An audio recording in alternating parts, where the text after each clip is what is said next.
Namatay ako pagkatapos uminom ng 2 litro ng tubig sa loob ng 20 minuto. Ako si Ashley Sommer, at ako ay 35 taong gulang lamang nang mangyari ang trahedyang ito. Meron akong isang mapagmahal na pamilya at isang masayang buhay. Noong Hulyo 6, 2023, napagpasyahan naming magpalipas ng isang araw sa lawa. Ang araw na iyon ay sobrang init. Ang temperatura ay higit sa 30 degree. Pagkatapos ng isang araw na tawanan at laro, umuwi na kami. Doon nagbago na ang lahat. Napagod ako sa init. Sumakit ang ulo ko at nahihilo ako.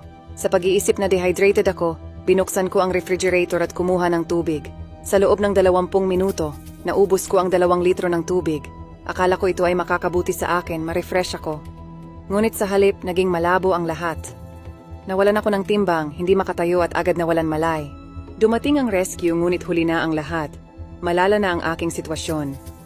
Ang tubig na aking ininom ay umabot na sa aking utak. Sinubukan ng mga doktor na ipaliwanag ang nangyari, na ang pag-inom ng maraming tubig sa maikling oras ay nakamamatay. Pero paano ko malalaman iyon? Ang alam ko ang tubig ay mabuti para sa atin katawan, hindi ba? Ngayon, gusto kong magsilbing babala ang aking kwento.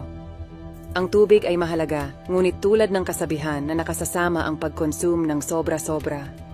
Uminom ng tama lamang. Huwag gawin ang pagkakamaling ginawa ko. Alagaan ang iyong sarili at ang iyong mga mahal sa buhay. At tandaan, ang labis ay mapanganib. Nagustuhan mo ba ang aking mga videos? Please share, like at i-follow niyo ako para updated kayo sa mga susunod pang kwento.